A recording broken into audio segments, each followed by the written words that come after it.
Good evening, everybody from Las Vegas. Hoping to surprise you by starting, I think, 25 seconds early. Hopefully, you're all stunned. I think I see a few of you already in here. Justin with the first one. I think that's the second time in a row for Justin. Very well done, my friend. Welcome to Radio Row here in Las Vegas. I have a different setup tonight, so hopefully I won't ruin things too much. I might even flip over to my laptop webcam at some point because I think looking up at the external camera that I have set up might be a little outside my comfort zone and outside my skill set. We're going to have Nick Jacobs coming in here in a little bit. But got a lot of fun stuff going on tonight. We've got some news coming out of the Chiefs, and so we'll talk about that. And of course, as always, we will answer your questions. But first up, let's go over the injury report from today. The Chiefs have the last injury report for the 2023 season, and relatively speaking, a very good one for the Chiefs. The only player that is going to be listed as out that's on the active roster is Joe Thuney. It's no surprise with the pectoral injury. It seemed doubtful all of this week that he was going to play. Nick Allegretti had been filling in for him at the left guard spot in all the practices this week. Earlier this week, Andy Reid said it was probably going to be a long shot. If Joe Thuney played, it was going to be because he had that strength back in his shoulder and his pectoral. That did not happen. So not for a lack of trying by either Joe or the training unit, the athletic trainers, but just too much of a haul to get him ready to play this week. And the Chiefs will absolutely favor the long term with Joe Thuney over the short term, especially not at 100%. Nick Allegretti will be at 100%, and obviously he's played very well for the Chiefs. He's got a decent number of postseason starts now. I think there's 5. This will be his 5th playoff start for Nick Allegretti and his 2nd in a Super Bowl after starting all 3 postseason games back in the 2020 season and Super Bowl 55 against the Buccaneers. So nothing new for Nick Allegretti there, and it's going to be in a pretty good situation for the Chiefs. Let's see. I may have gotten booted, so if you are able to see me, that's great. If you're not, you're going to see me again here in a second. We have to record one of myself. My laptop went into the little default setting there of turning off, so let me get that fixed. And so if I disappeared for a moment there, I apologize. I got a little echo even going on, so hopefully we can. We go. Let's add that one in. Okay. I guess we've got it as best as we're going to get it, perhaps. So hopefully you can all hear me. Sorry for the little technical difficulty there. But as I was saying, in case I got cut off there, Joe Thuney will be out. Nick Allegretti is in for this one. That's not a major concern to me, even though Joe Thuney's an all-pro. Nick's a pro too, and has been with this team for 5 years. He knows everything inside and out. The communication, the chemistry is all going to be there. So it's not your all-pro guy, but Nick Allegretti is an incredibly valuable guy to have your 6th lineman and your backup at a position like that. There's a lot of teams that would love to have a Nick Allegretti in that spot. So not a major concern there. Prince Tega Wanongo also ruled out. Now he's on injured reserve, so it wasn't really much of a possibility that he was going to come back, but was definitely an insurance policy if the Chiefs had any injuries at tackle.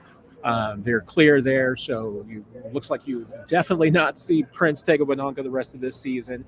Jerick McKinnon is the question mark. He is questionable for this one. And I think even that is probably fairly optimistic. I don't get the sense that he is going to play. Maybe we're getting one of the world's all-time greatest bluffs either way. If we are going to see him play on Sunday, then, Andy Reid has played his cards pretty close to the vest to hide it because he's been frankly telling us this week that it's going to be, pretty slim chances that he plays. And, back as I reported back in January when he came back from the surgery that he had in Philadelphia on that core muscle injury and the fractured pelvis, it was going to be a tough road back for McKinnon for this season. So I would be incredibly surprised, but I would imagine that they got some great work out of him on the scout team this week as kind of a Christian McCaffrey substitute. And if he was able to do that for this team and he was able to give the 49ers even 5 minutes of spending time worrying about him and preparing some defenses for him, then that's what Andy Reid wanted to do. So, like I said, I think that McKinnon's been a red herring one way or the other this week. I just don't know if he's a secret weapon for the Chiefs or it really is just something that you hang out there hoping to confuse the 49ers a bit and just make them prepare one way or the other for McKinnon. So it's 6-1, half dozen of another. But I like I said the other night, and we'll say again, it's a good thing for McKinnon because this shows him coming back this week and getting some practice time. It shows other teams he is going to be a free agent, that he is healthy, ready to play, so it shouldn't affect his value come March.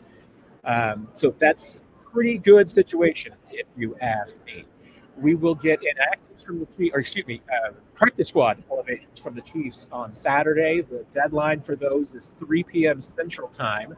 So that will be the last roster moves that the Chiefs make. I doubt that there's going to be anything else major, such as, remember, the Chiefs, in order to play McKinnon, would have to put someone else on IR. Now, they could do that with Joe Tooney. Obviously, there's a roster spot there that they could free up. So that would be the other potential roster move that they could make. But I would imagine that we're only going to see the 2 practice squad elevations. Would certainly expect Mike Pennell to be one of those. We'll see who the other one is. The Chiefs have a few different choices there if they just need to bolster the lineup. And as I think Nick and I have talked about before, sometimes those elevations, even for the Super Bowl, can be used as rewards or promises to players to get them a week on the active roster, get them a paycheck. So let's see what happens, how they use that. It may just be an insurance policy that they activate somebody and they elevate them from the practice squad on Saturday just to make sure that they've got them in case anybody wakes up with an issue on Sunday. We've seen it like with Willie and Sordek and all those things. So now, and I was going to go straight into the question for Stuart. What are we doing here? Oh, come on. Let's try and keep it civil and everything. I'm not mad at you. Let's just kind of keep it civil. But how do you attack the 49ers defense? You air it out or pound it with the rock with Pacheco. I know when Nick gets here, he'll have some thoughts, and I'll bring this question back up again when Nick gets here. But and Nick is here, so great. He'll give you a better answer than I will. So let's see if I can get him up here. Nick. Will I, though, Matt? Will I? You always have a better answer than I do for the most part. Sorry, after I get on my show, started editing for a couple of our shows over the next day or two. So I was going through some Rashid Rice training camp video you can watch tomorrow between our 5 to 7. Did a little bit of Mahomes. I got to find a couple of Chiefs defensive plays here. So, it's got a lot going on this week, Matt. I don't know what's going on in your world, but I know in ours we're busy. But this is your last Road to Vegas show. I already completed mine. I'm in a support system for the weekend. I completely get that. I know you're glad to be in that spot. I can't complain, but I'm here to help. The coverage over at KSHB 41, if you guys in Kansas City have not been checking it out, it's fantastic. So continue to watch it over the weekend. And I know the pregame and postgame, win or lose, is going to be great. So always check out Nick and his team's work over there. That's very kind of you. We try our best, okay? You do a great job. I may leave you here for a moment to answer this question on your own, Nick, because I want to clear up this issue I'm having with logged in twice. It's giving, I don't know about you, it's giving me a heck of an echo, and it might be giving one to everybody out there. So I'm going to pop out for a second, and I am going to let you discuss with Stuart here about attacking the 49ers defense. And is it an air it out strategy, or do you pound it with Pacheco? Let's see. How do you think we attack the 49ers? No, the whiners. I heard that going around this week. It's going to be a combination of the two, Stuart. I mean, above everything else, the Chiefs do need to establish their run game.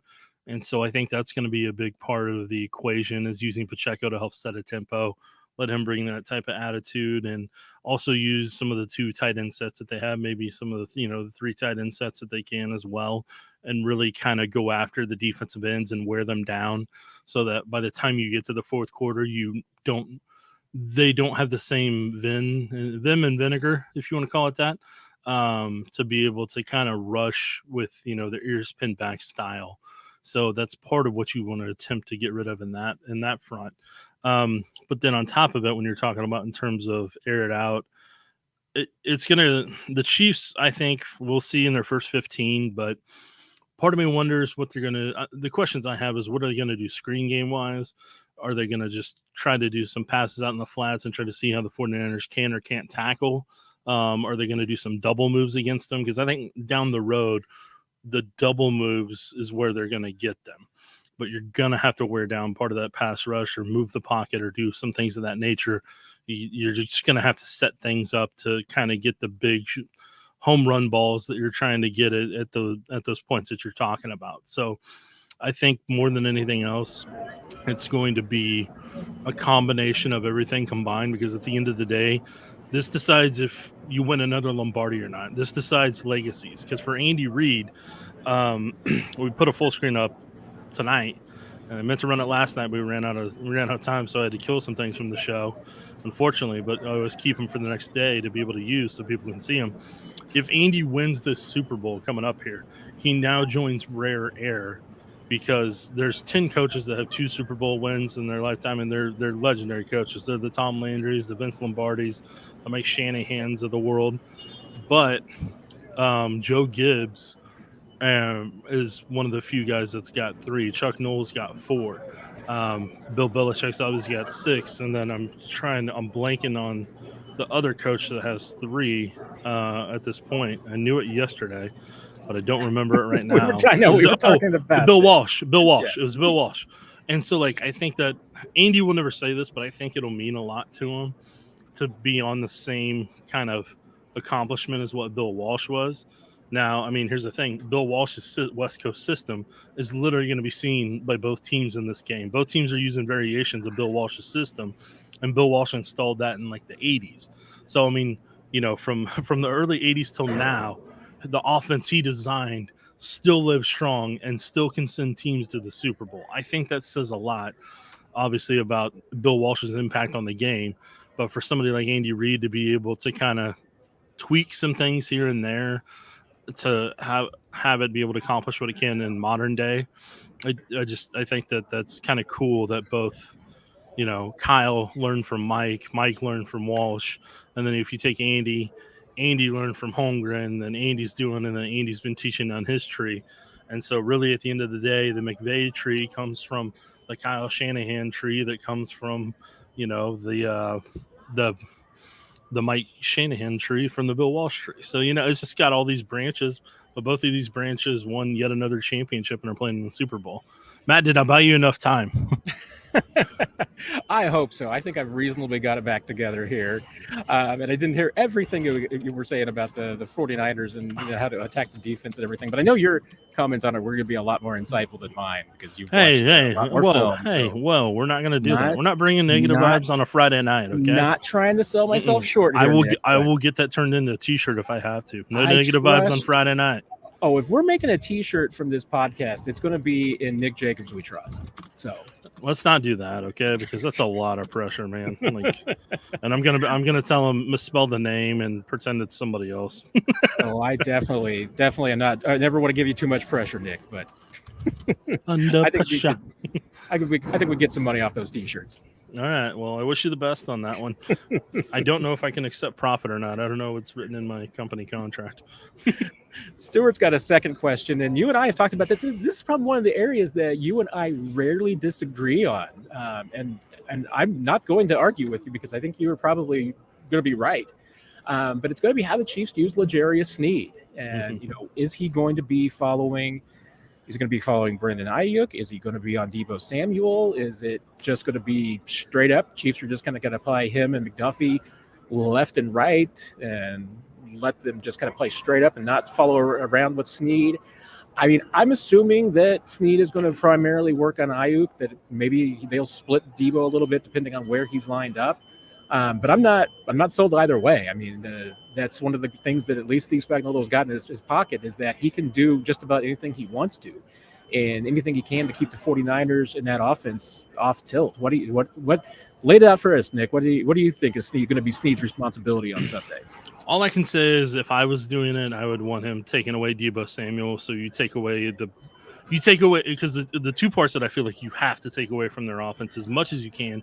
Doesn't mean it's going to happen all the time, because they're talented, and that's why you're wanting to dedicate this attention to them. Christian McCaffrey, limiting him in this run game and taking away part of that play action pass off of it, taking away part of that boot and the effectiveness of the boot, taking away that cutback lane. That's the first part I think you're wanting to get rid of there. And then the second part is Deebo Samuel's ability to kind of move around and kind of be able to find matchups and work inside and all that type of stuff. If you can take less, if you can eliminate worries from this offense and be able to kind of leave it down to where it's, where it's Ayuk or Kittle, then that's personally, that's what I'm willing to do from time to time. But I don't think it's a set in stone. This is how it's going to be every single play. I still think they're going to switch some things up. I still think they're going to adjust some things. And I don't think it's just going to be this or that. I mean, that I think we do agree on is that they've definitely got the option here. And I think it's different with the 49ers because they do have so many different weapons about how you want to deploy your secondary. And it's going to depend on, formations as well and what the 49ers are kind of trying to do. Because, I mean, honestly, I could see even a corner being on Kittle from time to time, depending on where he's lined up and how many tight ends the 49ers have on the field, whether another player that we're going to be talking about here in a second, Kyle Juszczyk, is on the field, because that's probably a guy that we haven't been talking about enough this week, because that guy is sneaky. And obviously we've seen him against the Chiefs. I mean, he's been a productive player against the Chiefs in the past. And obviously he's been a productive player against anybody. The 49ers, I mean, in that West Coast offense, there's opportunities for the fullback and to throw him the football. And Juszczyk is talented enough that he can line up in multiple positions, and they can deploy him around in areas to try and find some mismatches. And you get Juszczyk on a certain, speed linebacker, I mean, you can win. And especially if you can exploit a location in the Chiefs coverage. What is the strategy for you, Nick, as far as trying to slow down Juszczyk and making sure that the Chiefs just don't give up that one or two big plays to him that he seems to come up with every single time? I mean, for the most part, like we talked about on the podcast earlier this week, he's going to be motioning to kind of give either a pull for McCaffrey or maybe Deebo Samuel as kind of the lead blocker in some regards when he starts kind of motioning outside, or he's going to be that lead blocker inside for McCaffrey and get up at the second or third level if he can. So for the most part, he's going to be a lead blocker. Is he athletic enough to help in a screen game or be able to work in the flats? Sure. And then you're going to hit him in the thigh pad and take him down. So, I mean, those are going to be the options available to you in that one. Yeah, I feel like I said, I feel like that I'm not sure we've given enough attention to Juszczyk this week. I probably haven't myself. I've been so worried about McCaffrey and that being the guy that you really need to worry about and some of the other weapons in this offense. But Juszczyk can be that one guy that can sneak up and really, really bite you. And I know the Chiefs are not selling him short. This is not a comment on the Chiefs. This is just maybe probably more of a media commentary and certainly a self-criticism of myself, because I know that Steve Spagnuolo was not going to let him sneak up on that. If Kyle's the one you're having to worry about, you're having a good day, plain and simple. Well, that is true. Stuart, following up another question, how are the players doing? Do they seem ready and fired up? And and Nick and I were talking about this offline last night, and you've been kind of seeing it because you've gotten to see all of the, or at least most of, seems like, if not all of the podiums and the interviews from the players that have been coming in and coming over the wire this week. And I've at least been able to go out and talk to some of the players and coaches in person out at the Chiefs Hotel and on opening night. Honestly, this is, to me, it's been a very confident and relaxed group this week. Even with the younger players, you're not sensing, to me, a lot of stress or anxiety. As always, they seem to be embracing it. Where the players are located, which is out in Henderson, Nevada, Lake Las Vegas. It's about 30 minutes away from the Strip. It's isolated. You get out there and you do not feel like you're in Las Vegas. It feels more like Phoenix than anything else. And it's a nice little resort, quiet out there. There's nothing going on. I mean, they just got to get to be with themselves, and they have their families out there. So no distractions from Vegas out there. And it just seems like they've been very relaxed and focused. They are practicing at the Raiders facility, which is not very far from the Strip and not very far from Allegiant Stadium. So they do get to kind of come down and see Vegas from time to time and get close enough to kind of look at it with their eyes, but maybe not touch and get into too much trouble. But I really, and I asked some of the players if they felt like they were in Vegas this week, and some said yes, some said no. I mean, just based on what they've been able to experience, really, when they've been down to the practice facility, and they felt like on opening night at Allegiant that it was definitely had a Vegas feel to it. But the rest of the time, I mean, it's really been all about ball. And that's the good thing. I mean, and I know Andy Reid in the pool reports has been telling Peter King this team looks focused and they've been sharp and crisp this week. Nick, you can maybe kind of talk about what you've seen as far as, how the players have handled the interviews and the videos that have been coming out this week. Well, first off, I'm going to recognize the players here. When you get asked the same question 4 days in a row, and then you get asked a follow-up to that question that's still really the same question, and then you get asked some unique questions about conspiracy theories, and Travis having to deal with all the Taylor Swift questions that he did, and then trying to get him to complete the lyric at the podium at one point. Like, the restraint that Travis Kelce had with the questions that have been pelted at him and the grace that he had, and a lot of those other players, some of the uniqueness that they're getting. I don't know how they did it. Props to them, because I think that's probably, for both players, 49ers and Chiefs, I think that is the toughest thing that they had to go through, because with being on a beat, a lot of the questions that were asked this week, we asked in week, 1 through 7, and like you're hearing them all over again. And so they've been properly trained because we helped train them whenever it was happening. And the Chiefs PR staff probably had to kind of, remind them of some questions as well. But like, that's the first and foremost, is just having to deal with that over and over again. I know by Thursday, when I was going through all the podium logs to see what we're going to put in the show and everything, 2.5 hours later going through all of it, I'm like, I don't know how they did it, man. I would have lost it after like 10 minutes and been like, hey, yeah, no, I answered that yesterday, but yeah, no, thank you. Thank you for asking. But I don't have the tolerance that they do, and that's on me. That's something, I got to work on. But no, I mean, there's that. Brock Purdy just looks really nervous. Christian McCaffrey looks annoyed. Trent Williams looks annoyed. George Kittle. Here's what I'm going to say about George Kittle. George Kittle would fit perfectly on the Chiefs. Just one of the funnest guys, calm, just a workman's-like mentality. Like, that's one of the few guys that I saw that I watched this week from all the 49ers players that I was looking at, that I'm like, that's the guy that, like, he's kind of their North Star, to where, like, he's going to be the one, if they stay even keel, he's going to be the guy, but like, oh man, it's all right, it's fine, we're good. And he just kind of got that personality. But yeah, for the Chiefs have had a very business-like approach, minus when Creed Humphrey wore Blaine Gabbert's jersey yesterday. That was hilarious. That was funny. But I mean, outside of that, I mean, just from afar here in Kansas City, just having to go through everything. Yeah, I see a football team that looks focused on the Chiefs front, used to this, been there, done that.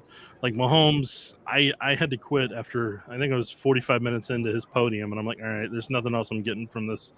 Like, that's 45 minutes, and half those questions we asked at training camp or before training camp, and I was like, there's nothing else I'm getting out of this. So yeah, that's from my vantage point, but I'm not in Las Vegas like Matt, because Matt, where we'd be right now if we were both in Las Vegas. I know where you'd like to be, but I was unable to get reservations. So for people that don't know, it's called the Golden Steer. It's a fancy steak restaurant. I'm literally going to go out to Las Vegas someday just to try that alone, because it's like the gold for people in the Kansas City area. It's kind of like a Golden Ox, but it dates back to the 1950s. Very famous restaurant there. I want to go there. I want to go to Sinatra's, a couple other places in Vegas that I really see. That's the thing. Like, people like go to experience an atmosphere. I'm like, no, I want to try that restaurant right there. That's why I drove this entire way. And I learned this week that Brett Veach went there earlier this week. So now you definitely want to go there, because if it's been blessed by Brett Veach, then we know, hey, that's something you need to check out. And Brett was telling us that it's going to go either way. Brett was telling us that there's even some stories about KC mob connections and everything to the Golden Steer. See, so that's even more reason to go check it out. And you were talking about the stories that you hear, and apparently they'll tell you stories about the Kansas City connections to the Golden Steer. So yeah, that's what's cool from some of the videos I've seen whenever I followed it. Like the guy that's making the Caesar salad right in front of you and telling the story of Caesar salad and all that while he's making it.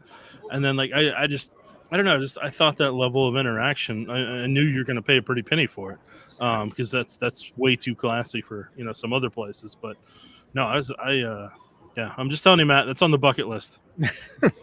well, I hope when you go there, I'm there with you, because that sounds like a lot of fun and sounds like great food. Exactly. That's what it looks like. Sharon, good to see you back here tonight. Always appreciate you. Sharon's question, Nick, who is the most likely vertical threat? McCole, MVS, maybe Justin Watson?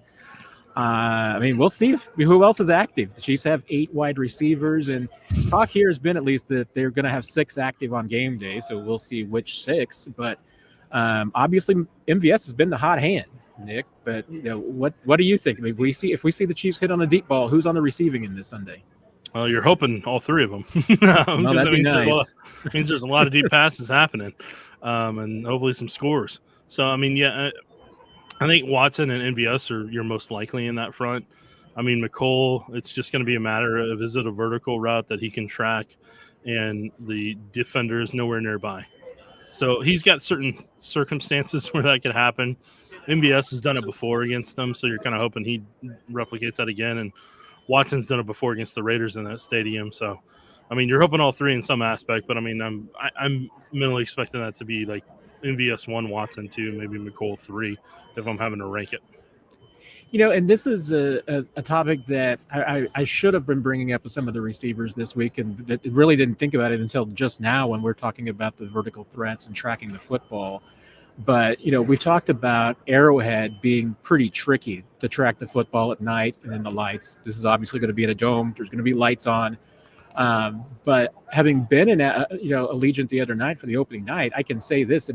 It's totally different than Arrowhead. Allegiant is like the newer stadiums. It's straight up. So, whereas Arrowhead has that, lower bowl aspect to it, and it's not nearly as steep. So the lights are lower in Arrowhead, and they can get into your sight lines pretty easily. I don't know. Especially with the kind of ball that Mahomes throws most of the time, I don't know if the lights will be a huge factor in this one as far as being able to track it, which would be a good thing for the Chiefs. I think it's probably a good thing for both teams, but I haven't really seen any hard data yet, as far as how Allegiant goes, as far as how deep balls are, and if there's any different numbers in Allegiant versus other stadiums. But at least anecdotally, Nick, from looking at it, it looks like the kind of place that would be more conducive to the deep ball than probably Arrowhead with the lights on. You hope so. So, Wand MB, no jinx. If a certain team were to lose an O tackle or an offensive guard during the game, how do they adjust? Good question, because, the Chiefs have already lost the left guard, or Joe Thuney, and Nick Allegretti is going to be the starter. If Allegretti or Creed Humphrey or Trey Smith, any of the interior guys were to go down, that would get a little tricky. I would imagine that Allegretti would move to center if Creed went down. If another one of those interior guys goes down, the Chiefs have Mike Caliendo on the backside. That tackle, the Chiefs have Lucas Niang. And that's what I'm wondering if they will activate an offensive lineman on Saturdays, being one of the guys that they elevate to give them any additional depth there. What do you think, Nick? Let me pull up their depth chart here real quick, and then I'll go from there. But Allegretti is going to be your first. He's going to be your first interior shift. And you got Wanye, which I neglected to mention. Wanye will be your first one in at tackle. And I imagine Wanye would be your first guy at left tackle. I'm not sure if Lucas Niang might not be your first guy at right tackle, but Wanye would definitely be at the top of the list. Yeah. No, yeah, I think Wanye would be your first in at left tackle. Allegretti, if he had to move over, he goes center right guard. Caliendo bumps in if he has to replace Allegretti.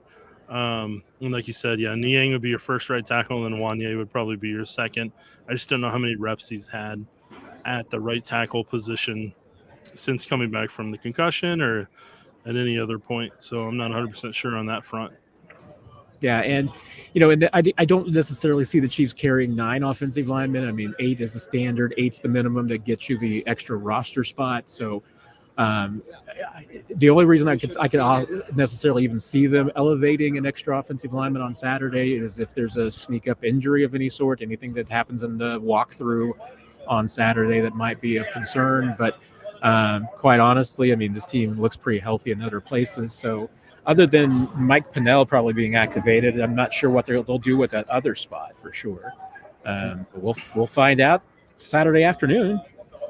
Yeah, I mean, because the other part of it is, if you need to, with Joe Tooney, you put him on IR because you're not, that spot. And then if you need to fill Lyman in that spot and gives you 2 things for elevation, you can, or above everything else, if you want to bump up Pennell to the active roster for the final game of the year, and then you have that available if you want to bring Kennard up, or if you want to bring Keith Taylor up at corner, or if there's a running back you want to bring up, depending on how things situate there, or Isaiah Buggs maybe potentially, or Matt Dickerson. I mean, basically it's either going to be along the defensive line, offensive line, or if they need a running back or corner for special teams purposes, that's where you're going to be looking at. Red Royce has a question, and Red, it's great to see you tonight. Thanks for coming in. That you and I were again talking about last night. How big of a game do you see Chris Jones have, and how bad do the Chiefs need it?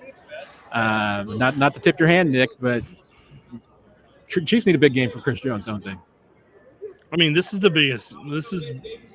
biggest payday game for Chris Jones in this playoff run. Outside, I mean, last year it was big for him to try to get it, but like, this is the game everybody's watching who may spend in free agency.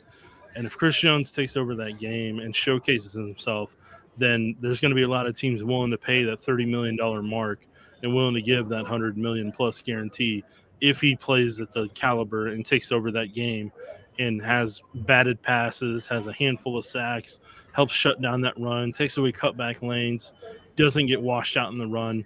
If he's able to do all those type of things, then he is going to earn his payday, whether it's in Kansas City or elsewhere. That's why if there's anybody that needs to have the biggest game in their career, and I know it sounds weird to say, it's Chris Jones from financial earnings possibility. Like, this is the game that gets you paid, and it's on the biggest stage possible. So that's why if he's able to do this, then he's going to get a massive payday. Yeah, there have been a lot of questions this week about what this game means from a legacy standpoint for the Chiefs and their players and coaches, and there's no doubt. I mean, to me, obviously, Andy Reid, Patrick Mahomes, Travis Kelce, they can absolutely cement so many more parts of their legacy with a win here and another ring. I don't think there's any doubt. I mean, to me, Chris has absolutely the most to gain of anybody, because a good game and another ring for Chris, to me, means 2 things. One, I mean, a good game from him can be $10 to $20 million more in the offseason on a contract, maybe more. I mean, if he goes out and, wins a Super Bowl MVP or something, somebody might throw $80, $90 million guaranteed at this dude. I mean, that could absolutely be a $10, $20, $30 million difference. Also, Chris Jones gets a 3rd ring. He's not going to have to do a whole lot more to be in the Hall of Fame. I mean, that's almost got it solidified. I mean, he could use some more numbers, but that's going to pretty much have him in. And I think there's another group. I mean, L'Jarius Sneed could absolutely, make himself $10, $15 million with a big performance in this game. Mike Dana could maybe double the amount of money he's going to make. I mean, if he's like a $5 million guy, does he make maybe $8 million? From somebody who, if they say, hey, Mike Dana had 2 sacks in the Super Bowl, we got to go get this guy.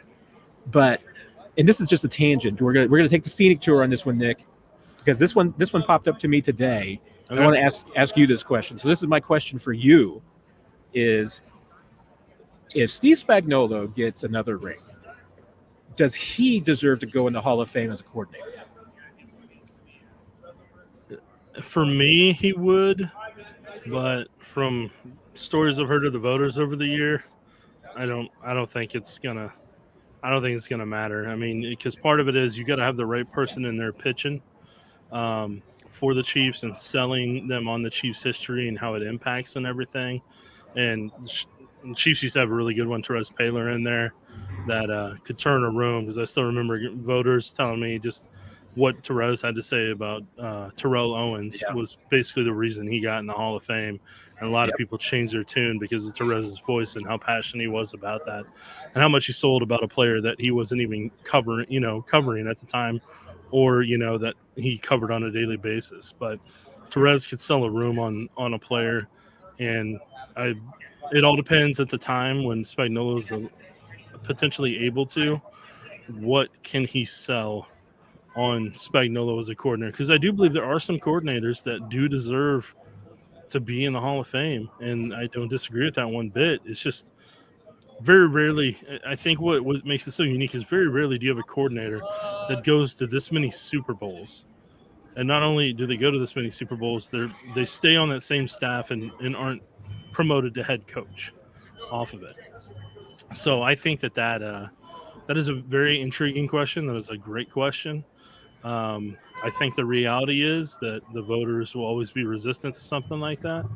But I believe if the right person sold that in front of a room and made that a part of it, then it's possible. It's just my percentage points is like 1% when it should be, in reality, it should be like 60-70% for what he accomplished and what he did. And the other part of it, you unfortunately don't get to kind of add into it, is what is their tree? Who from their position coaches went on to go be DCs or head coaches? Then that's that other piece of that puzzle that kind of defines their legacy maybe when it shouldn't.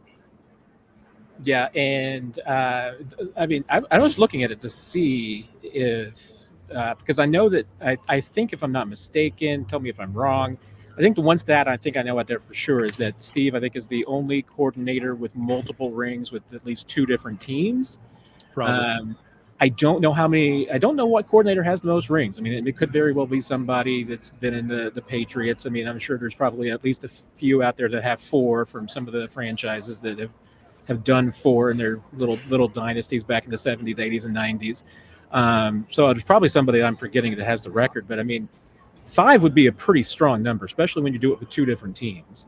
And I think the other thing about it too is that you would absolutely, if I'm in that room making the case for Steve Spagnuolo, I can say Steve Spagnuolo's defense was responsible for 4 of those rings. I mean, last year, I mean, they did enough, but I don't think the Chiefs win 2019. I don't think they win Super Bowl 54 without Steve Spagnuolo. I certainly don't win this Super Bowl without Steve Spagnuolo.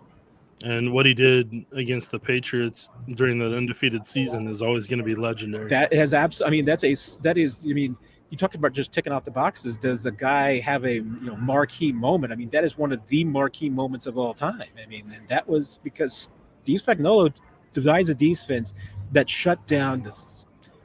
What was that? 18-0 New England Patriots and Randy Moss, for crying out loud. Yeah.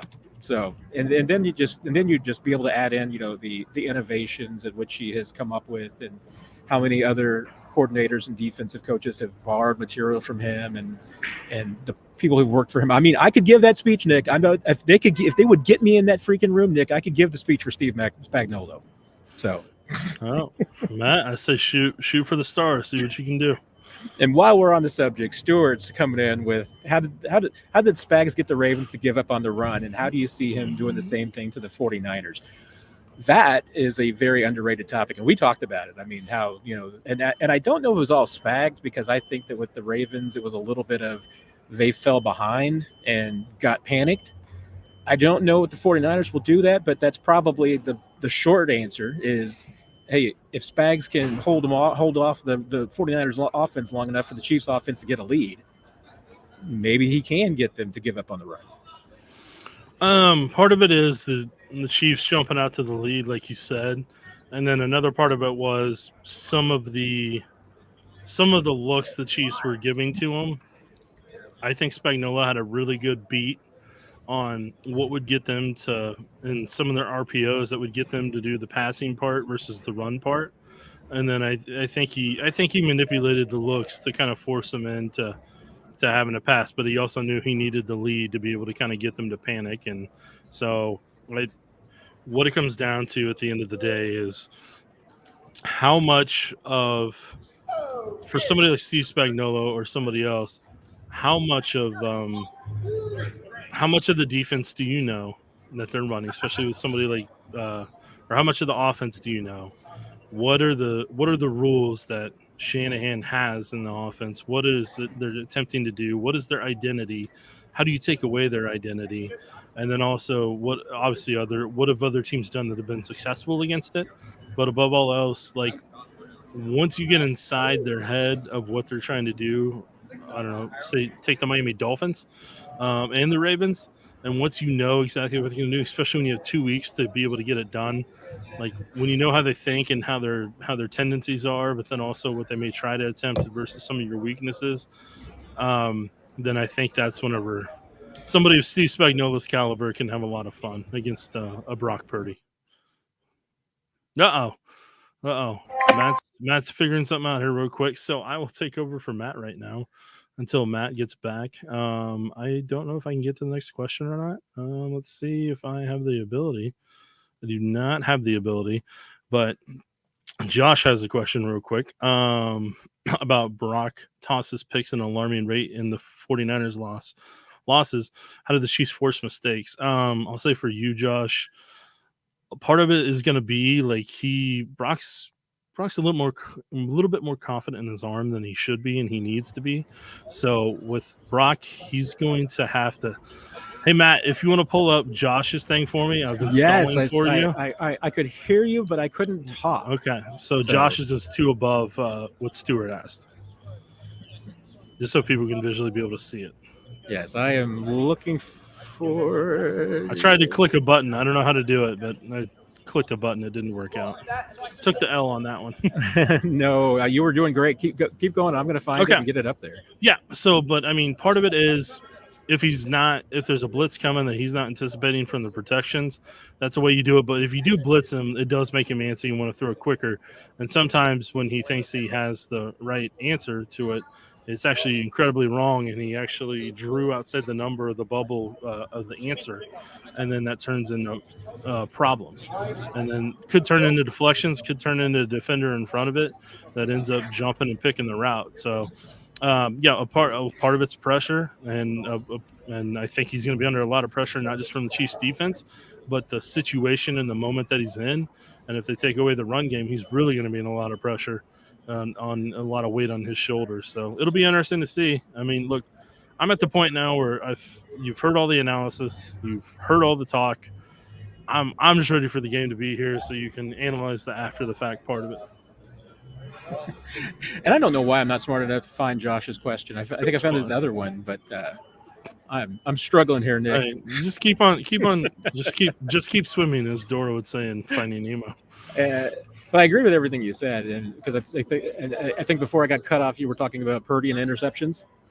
Yeah, that's what I just finished up. You're good. Yeah, and I mean, what I heard of you, I completely agree, and I don't think there's any doubt. I mean that I talked a little bit with Joe Cullen yesterday, just about the defensive line and their approach, and there's no doubt. I mean that the strategy for this defense is what Steve Spagnuolo wants to do pretty much every single game. It's you get stops on first and second down to force them in third and long, and then you go after the quarterback. And that is absolutely, they believe that they can get some turnovers. They believe that they can force Brock Purdy to give up the football, but the key is winning on first and second down. They believe that they can also just dominate in third down, but if they want to make those big splashy plays, that's how you do it. I mean, I don't think you're going to necessarily get Brock to give up the football on first and second that easily, but third down, yeah. Not a problem there. Stuart had another question too. Niners run a ton of zone with this only sending 4 down linemen. How do you think Mahomes will handle that many defenders in the passing lanes? I mean, it sounds like pretty much par for the course for Patrick, right?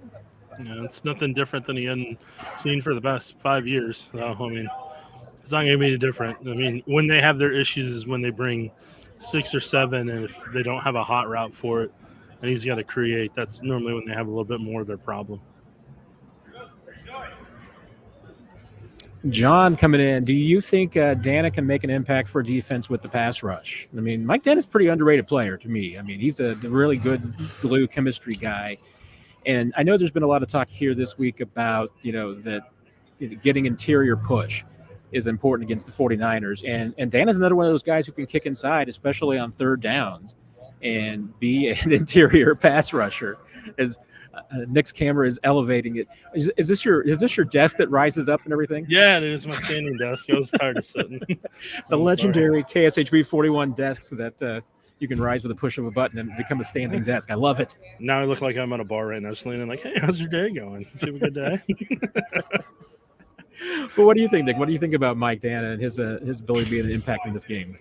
Yeah, I mean, look, like you talked about earlier, it's going to be a payday for him too, as he's getting ready to hit the open market. So he's a great bull rusher athletically. He's somewhat limited in his change of direction or his explosiveness. So I don't think there's going to be a lot there he's going to be able to do athletically. He's going to need Purdy to hold on the ball. He's going to need to be strong in the run game and be able to help take away whatever he needs to, whether he's kicked inside a D tackle or at D end.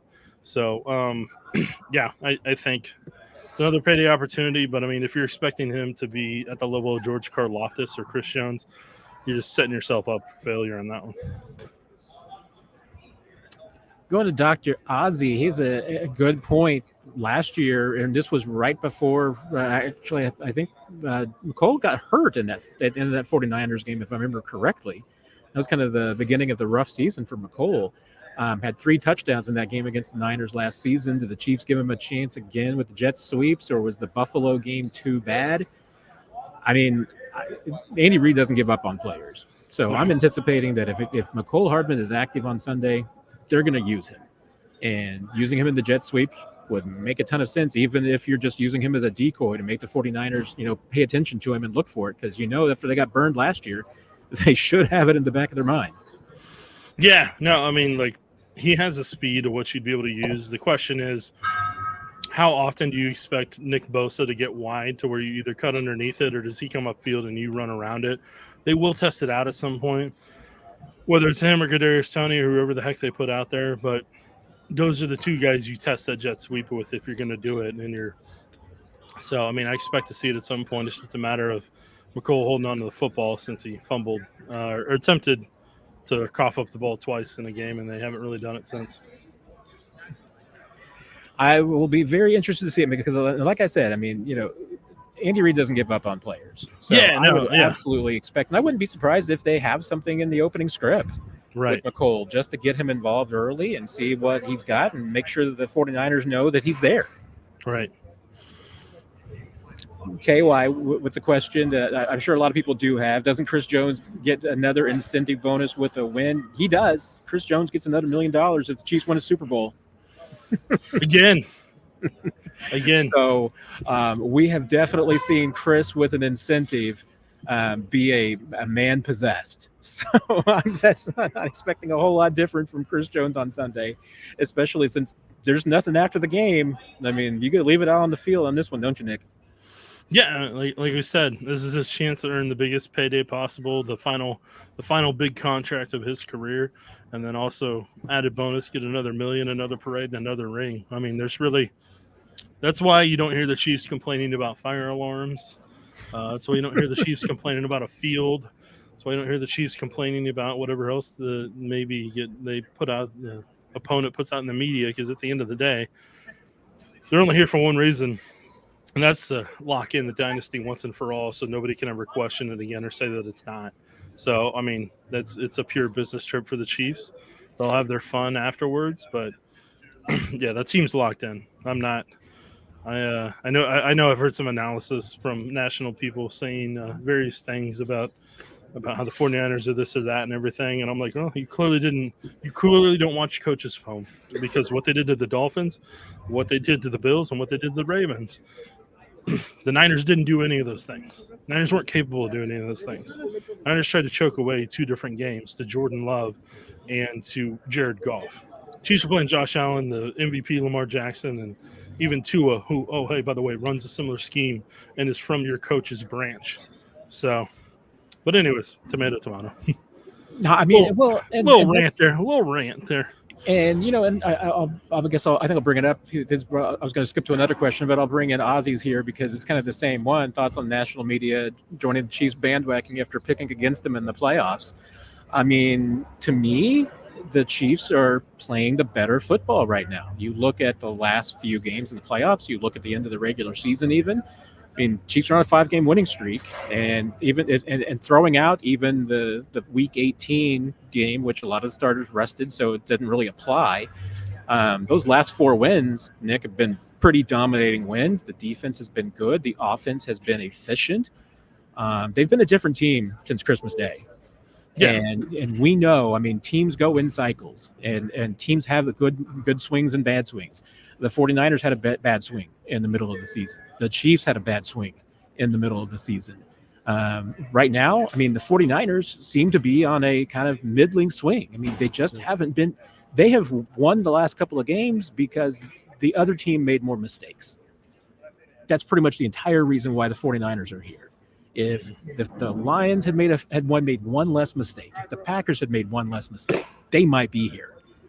So that to me is, I mean, I think the biggest reason why you see the national, some people who had been picking against the Chiefs so far, maybe jumping on the bandwagon. But then again, I also think that a lot of people have also learned their lesson, which is you take the team that has Patrick Mahomes. Hey, I don't care either way as long as the Chiefs win. You could pick Timmy Timerson's plumbing or a little league baseball team to beat the Chiefs. I don't care as long as the Chiefs win the Super Bowl and lock in that dynasty once and for all. There you go. That's where I'm at in life, Matt. Sharon with a editor's question, and this is a one that I've enjoyed talking about this week. I mean, and not enjoyed because biggest concerns is kind of what scares you the most about this game. So maybe it's not, the joy's the wrong word, but I think it's a fascinating question. Biggest concern you each have. Nick, I'll let you go first. What's your biggest concern on this one? Christian McCaffrey running all over the Chiefs. A part of it is I'm curious what lessons the Chiefs learned from their game against Buffalo, because Buffalo gave them a sneak peek of what can happen in the run game if they're not right, if they're not good at tackling in the open field, if they struggle at that, if they don't really kind of do what they need to. So the Bills game gave them that precursor of how to do better against the run, because they did well against the Dolphins, but it was in the cold.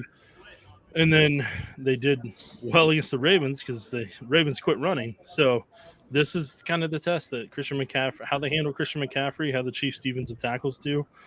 That decides whether they, in my opinion, as long as there aren't any turnovers or injuries that are unforeseen at this time, that's what's going to determine the Super Bowl in my book. Yeah, I mean, I hate to say ditto, but I'm actually in lockstep on this one. I mean, to me, the biggest concern is Christian McCaffrey. I mean, if we're at the end of the day, this is a Chiefs loss, I would imagine you're looking at it because McCaffrey probably had 200 plus yards of offense, had a great day on the run, averaging 6 yards a carry or something of that nature, and the Chiefs were never able to get Brock Purdy into 3rd and long. There's a lesser one, which is that the Chiefs offense goes back to its error-filled ways of earlier in the season, and that they commit some turnovers and they make mistakes. But I don't think that's going to happen. But I would be much worried about Christian McCaffrey. I don't have a ton of concerns about this team making mistakes though, because I think that they are too locked in. I think that they are too disciplined, and I do. I mean, I think that Christmas Day game scared them straight. Hope so, Matt. I got about a 5-minute warning. I need to get out of here. So, that sounds lightning fun. round. I unfortunately need to get out of here at 6:30 as well. So let's follow up. It's 8:22 where I am, Matt. Did I say 6:30? Yeah. No, you're right. Your time, because you're in Pacific time, and I'm not. I keep forgetting. I'm in the middle of America. Let's see what we talked about Nick. More blitzes coming from DBs of the linebackers. I assume DBs off the edge, but I mean, linebackers may do some blitzes when they're trying to shut down certain things in the run. So I don't know. It's going to be more. Whatever wins is all I care about. There you go. I know that's a simple answer, but I'm sorry. I just want to see him win. Plain and simple. Where I'm at. I completely agree. I mean, and yeah, because I would assume that just based on the 49ers weapons, that I think you're probably going to see a lot of sub packages. So probably not as many 3 linebackers on the field. So yeah, probably a DB, corner, or safety off the edge making sense. Alicia Marie, good friend, just hopped on. Wanted to see if you talked about it earlier, but Jet still assumed a long shot, even though he's practicing. You weren't here, Nick, when I was talking about Jet. I think he's a long shot. Do you see anything that tells you otherwise? I mean, he hasn't gotten a lot of plays since the Buffalo game, so I don't know. Oh, you're talking about McKinnon. Sorry, McKinnon, not Hardman. Not Hardman. Yeah. Okay, the Jet, Mecole Hardman. Sorry. Okay. Yes. Jet McKinnon. We have too many Jets. Yeah. I was surprised they put him down as questionable, but I mean, hey, we'll I don't know.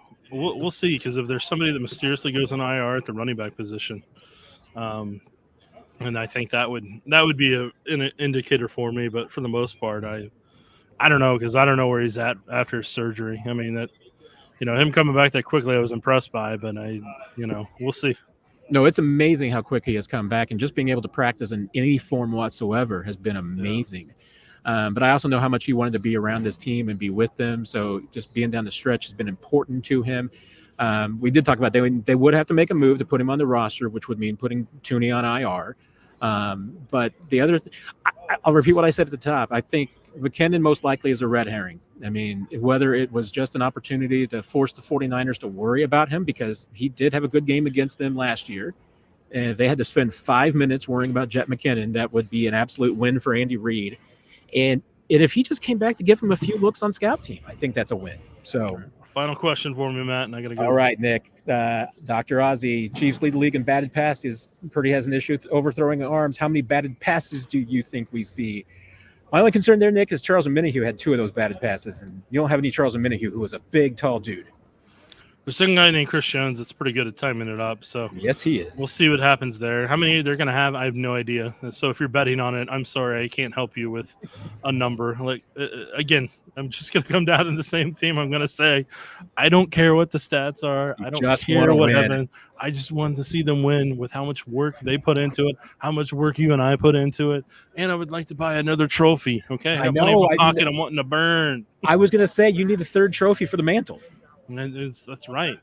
So that's what I'm saying. Plus, they're probably trying to get you out of Radio Row right now. So I hear they're clanking everything down. They are dismantling Radio Row. I'm going to finish up the last few questions, Nick, after you head out. But I just thank you once again for coming by. Remind everybody you're going to catch us. We haven't figured out when we are going to do 41 is the mic post game. We will do it at some point. It's not going to be. We're probably going to be there until minimum midnight. So, I mean, that's what I'm thinking is that it will probably be and I'll probably be at the stadium until at least 11 o'clock my time. So, yeah, I imagine it will be after midnight. And you will find it sometime Monday between 6 a.m. and that's the question is going to be, do we do it before we go to bed Monday morning? It just depends on if they lost or not. If they lost, they can wait. Well, Nick, thank you very much for stopping by. Have a great Friday night. And like I said, everybody be sure to check out the KSHB pregame show and postgame show on Sunday, because I know Nick's not working on it because he wants to watch the game, but his crew does a great job. And he's the heart and soul. I'm still working. I'm just not. I know. I'm not the one stacking everything, okay? I'm supporting. I mean, you're supporting. You are supporting. So it's not the same when you're in charge, but you're still the heart and soul of everything. Yeah, but it gets me that much closer to heart attack when I am in charge, man. It's a lot of stress. You're not gonna let that happen. Don't even think that way. So I bid you adieu. Bye. Always thank Nick for stopping by. So really appreciate him. He's a good friend. So no, Stuart, I did not pull the fire alarm. I am buying into my conspiracy theory, however, which was that Kyle Shanahan pulled the fire alarm. Seems like the absolute perfect motivational technique. I'm definitely not, reporting that. It's just my own conspiracy theory. So no, I won't. But I did not pull it. No, I don't think a Chiefs of any sort pulled it. So maybe we'll figure it out. Maybe we'll get to the bottom of it. Who do you think will end up with more rushing yards, McCaffrey or Pacheco? Ooh, very good question. I mean, because I could absolutely see McCaffrey still getting more rushing yards, even though the Chiefs win. I think if the 49ers win, McCaffrey definitely has higher rushing yards. But because of that possibility that he has more than Pacheco in a Chiefs win, I will say McCaffrey. But would not surprise me at all. Pacheco is the leading rusher in this game. It's just going to be how much the Chiefs can hold them down to. Grass is greener on the other side of town. There we go. Dennis, how is Rice ankles? Yes, very good question, because he's had the sore ankle he's been dealing with the last couple of weeks, and then got the other one stepped on. I believe the right one's the one he's been dealing with the issue, which will be the left one getting stepped on yesterday. Sounds like all is good. I mean, he was able to walk off the field yesterday. They just treated him on the benches there at the Raiders practice facility, that he didn't go immediately back to the locker room. The trainers were just looking at him and checking him out.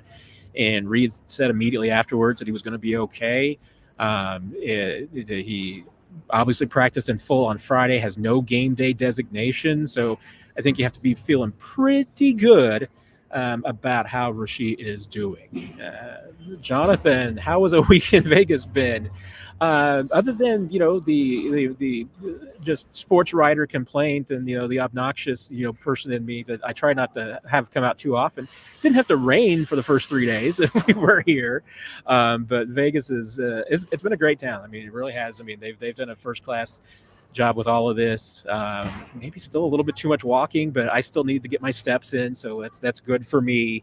But this town knows how to do things. I mean, everything's been fairly polished. It's fairly easy to get around. I can't really say much about the town itself, because I've been, I think I haven't moved more than about a 1 block radius from my hotel. I've been just mostly either at my hotel at the Mandalay Bay, where they're doing all of the media stuff, or at the Chiefs Hotel out at Lake Las Vegas. So the most exciting thing I've done in Vegas was I went to Target last night. So I think I need to get on the town tonight. We'll see what happens. John, over under on the number of jet sweeps the Chiefs run, and with who? I mean, this is not based on anything other than just a gut feeling and a random guess. I'd probably put the number at 3.5. I think I put the number at 3.5, and if I was setting a line for myself to bet, I'd probably make it 2.5 or 4.5, just so I'd have an easier direction to pick. But 3.5, I might take the over. I mean, we'll see. I mean, the thing about the jet sweeps is that they're so well good at and key at just slowing down those outside rushers, and some of it, like Nick has said, is going to depend just on what the 49ers do doing defensively, how they are pursuing the quarterback and pursuing Mahomes on the outside. If those outside edge rushers start to crash down and get some penetration on the outside, then yeah, I mean, I think you're going to see a little bit more pressure and to run some of the jet sweeps and slow those guys down. So we will see. I think this might be the last one, unless I can see some others. Stuart, Matt, I've been following you on Locked On Chiefs. Are you going to continue your podcast into the off season? Yes, absolutely. And Nick and I wish he was here for this one. We are continuing to do 41 is the mic into the off season as well. We've got a bunch of ideas for some post season shows. We want to get into before free agency starts, about what this team needs to do, what we would do if we were Brett Veach, looking at some of the roster decisions that are coming up, the contracts. Then we're going to be getting right into the draft. So Nick and I are talking about doing at least the 41 is the mic, maybe doing a couple episodes a week even here. We'll see if we've got the time and can carve it out, but I'm feeling pretty optimistic. And yeah, I'm going to continue to try to do the live Q&As on Tuesday throughout the off season. Hopefully there'll be some interest. There's obviously in the NFL world, there continues to be plenty of off-season interest, and I'm going to be doing a little bit more draft coverage this year. So hopefully I can be a little bit more informed on the draft this year and give you a little bit more insight than usual. But I really appreciate everybody this season. Doing all of this has been new to me.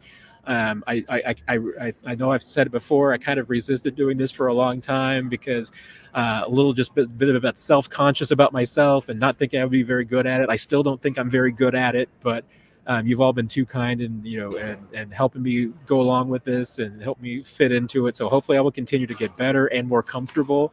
But I wouldn't be able to do it and would not do it if all of you hadn't been so supportive and so kind. And up to almost 4,000 subscribers now that, considering not really doing anything on this until August. And I know I started this channel years ago and never really figured out how to do anything with it.